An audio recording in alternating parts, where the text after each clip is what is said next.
انسان ہمیشہ تکلیف میں ہی سیکھتا ہے، خوشی میں تو پچھلے سبق بھی بھول جاتا ہے۔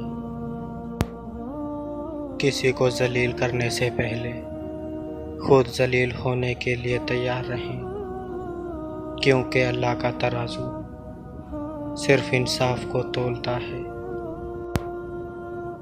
ہم لوگ نیک بننا نہیں، صرف نیک دکھنا اور نیک کہلانا چاہتے ہیں، اور یہ منافقت کا سب سے اعلیٰ درجہ ہے۔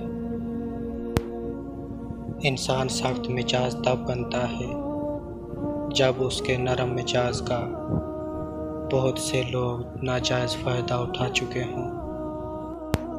عبادت تسبیح سے مشروط نہیں، نیتوں کی پابندی ہوتی ہے۔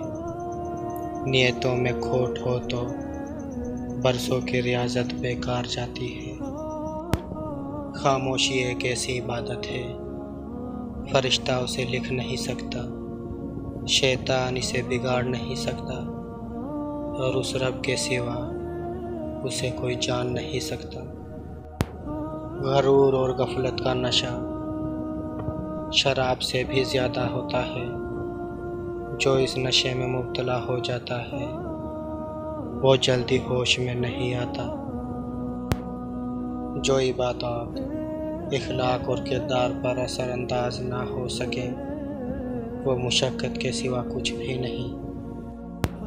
اے ابن آدم، امیدیں انسان سے لگا کر شکوہ رحمان سے کرتے ہو، تم بھی کمال کرتے ہو۔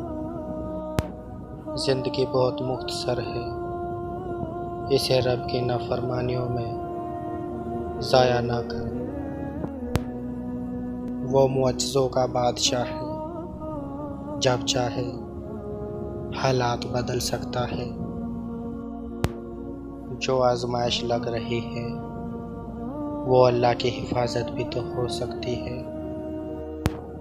کائنات میں کوئی اتنی شدت سے کسی کا انتظار نہیں کرتا جتنا اللہ اپنے بندے کی توبہ کا کرتا ہے۔ حضرت رضی اللہ تعالیٰ عنہ نے فرمایا، ہمیشہ دعا مانگتے رہا کرو، کیونکہ دعا کبھی رد نہیں ہوتی، یا تو قبول ہوتی ہے، یا آخرت کے لیے ذخیرہ ہو جاتی ہے، یا مصیبت کو ٹال دیتی ہے۔